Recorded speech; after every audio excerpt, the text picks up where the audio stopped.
কথা স্পষ্ট ভাষায় শুনে রাখো, সে যেই হোক না কেন, ডক্টর ইউনূস হোক, খালেদা জিয়া হোক, তারেক রহমান হোক, শেখ হাসিনা হোক, চরমনার পীর রেজাউল করিম, নায়েবে পীর ফয়জুল করিম হোক, মামুনুল হক সাহেব হোক, যেই হোক না কেন, ইসলামের বিরুদ্ধে যেই কথা বলবে আমরা তার বিরুদ্ধে কথা বলবো, এতে কোনো সন্দেহ নাই।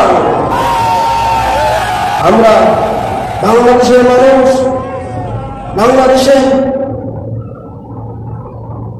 বিধর্মীয় মুসলমানদের মধ্যে ঠিক যতটা নিরাপদ, একটা ডিমের মধ্যে একটা কুসুম যতটা নিরাপদ, একটা কুসুম একটা ডিমের মধ্যে যতটা নিরাপদ থাকে, বাংলাদেশের সংখ্যালঘু হিন্দু খ্রিস্টান বৌদ্ধ নাসারা এই দেশে 96% মুসলমানের দেশে তার চাইতে বেশি নিরাপদ থাকে। ভারতের ওপার বাংলার দাদা বাবুরা ওরা ইসলাম বিদ্বেষী কথাবার্তা বলে। গতকাল ওদেশের একজন বিধায়ক শুভেন্দু অধিকারী করেছে গাজা ধ্বংস করেছে ইসরায়েল, ইনশাআল্লাহ সে বলছে গাজা ধ্বংস করেছে ইসরায়েল, আমরা মোদীর সন্তান রয়েছি, ভারতের মুসলমানদেরকে আমরা শেষ করব, এতে কোনো সন্দেহ না। ও বাংলাদেশের আওয়ামী জনতা, বাংলাদেশের বিএনপি জনতা, বাংলাদেশের হেফাজত জামাত চরমনায় জাতীয় পার্টি 462 চরমনায় যেখানে থাকেন, এই সমস্ত বিষয়ে আমাদের কোনো মতভেদ নাই।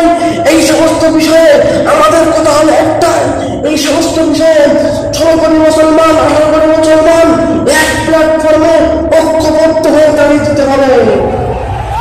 বাংলাদেশের সংবিধানে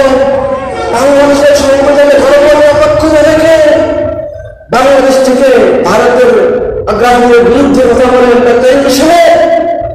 আগা সেটে গুড়ায় পানি দিয়ে লাভ নয়। আগা সেটে যদি গুড়ায় পানি দেন তাহলে গাছ আরো ঝাঁকড়া হবে, গাছ মরবে না।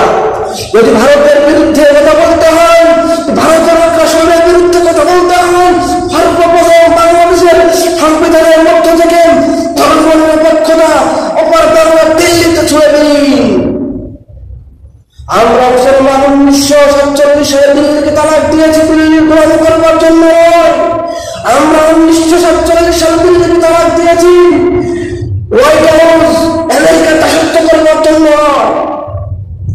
আমেরিকা, হোয়াইট হাউস, দিল্লি এরা বাংলাদেশের উপর যেই সংবিধান চালাবে সেই সংবিধানের উপর আমরা চলব।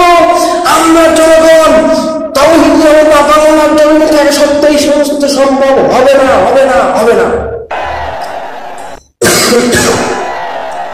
একটি কথা শুনুন, বাংলাদেশের সংবিধান থেকে ধর্ম নিরপেক্ষতা ছুঁয়ে ফেলে দিন, মর্যাদায় ফেলে দিন, বাংলাদেশ এমনি ভালো হয়ে যাবে। একটা সন্তান যখন কান্না করে, তার খালার কাছে দিলে সে কান্না করে, তার দাদার কাছে দিলে সে কান্না করে, তার মায়ের কাছে বাদে আপনি যার কাছে দেন না কেন সে কান্না করতেই থাকবে, সে কান্না থামাবে না। যখন সে সন্তানটা আপনি তার মায়ের কাছে দিবেন তখন সে আর কান্না করবে না। ঠিক